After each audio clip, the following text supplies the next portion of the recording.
Good day everyone, I am Wendell Abarquez and in this video I am with Fernando Ditumal, and for today we will be talking about the short story The Lottery Ticket by Shirley Jackson. The Lottery is the best known story written by the American writer Shirley Jackson. It was published in the New Yorker in 1948. The story is about a village where an annual lottery is drawn. However, the fate of the person who draws the winning slip is only revealed at the end of the story in a dark twist. The lottery forces us to address some unpleasant aspects of human nature, such as people's obedience to authority and tradition, and their willingness to carry out evil acts in the name of superstition.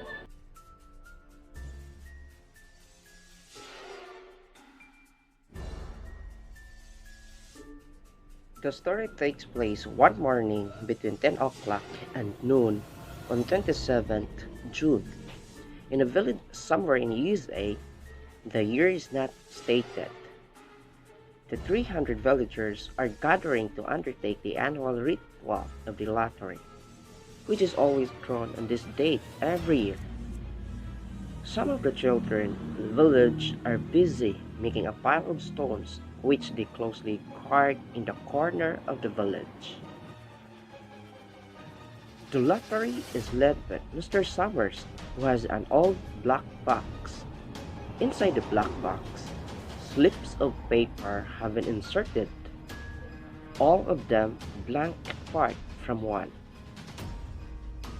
The head of each household, when called up to the box by Mr. Summers, has to remove one slip of paper.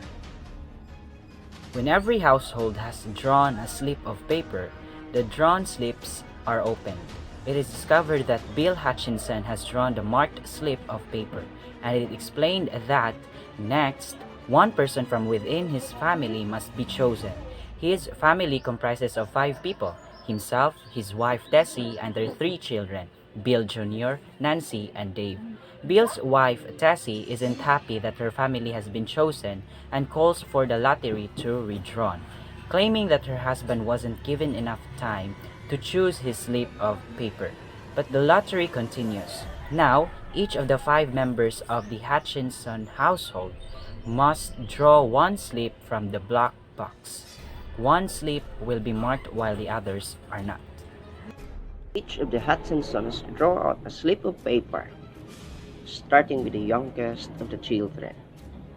When they have all drawn a slip, they are instructed to open the folded pieces of paper they have drawn.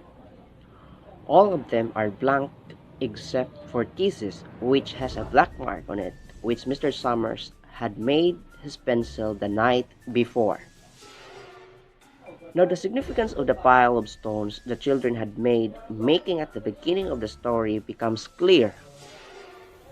Each of the villagers picks up stones and they advance on Tizzy. Can't get the business over with. One of the villagers throws a stone at Tizzy's head.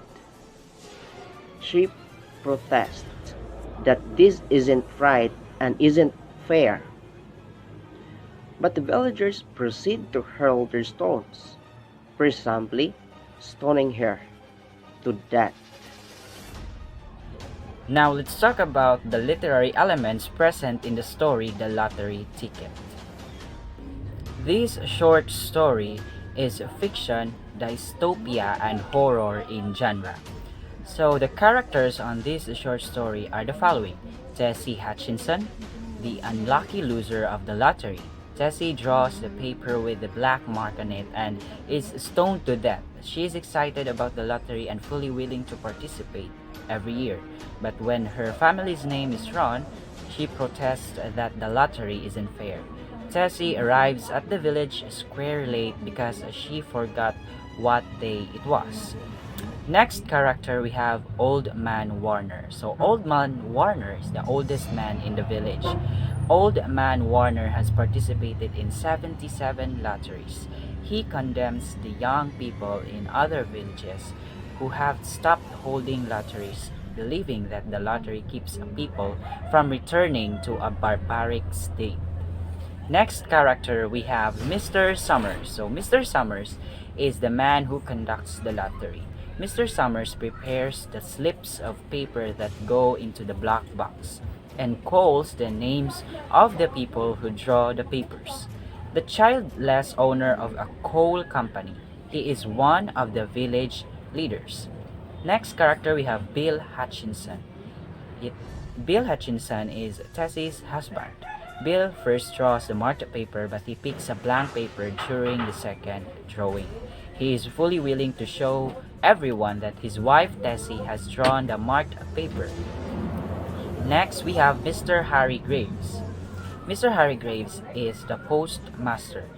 Mr. Graves helps Mr. Summers prepare the papers from the lottery and assist him during the ritual. Now let's talk about the setting of the story. So when we say setting, it talks about the date and the time or the place where the story happened. So the lottery takes place on June 27, a beautiful summer day in a small New England village where all the residents are gathering for their traditional annual lottery.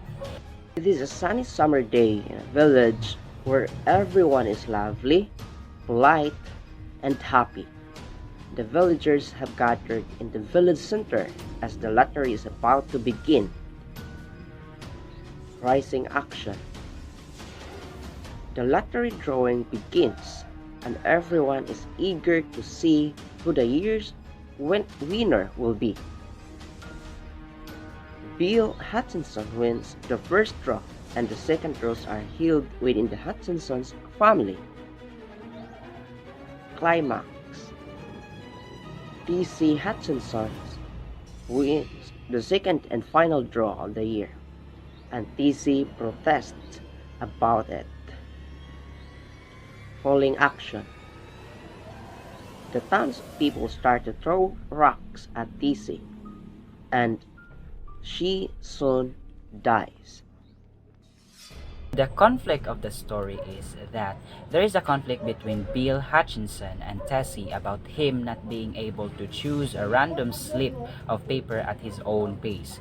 You also see conflict when Tessie is arguing at everyone towards the end of the story about the lottery not being fair and its cruelty.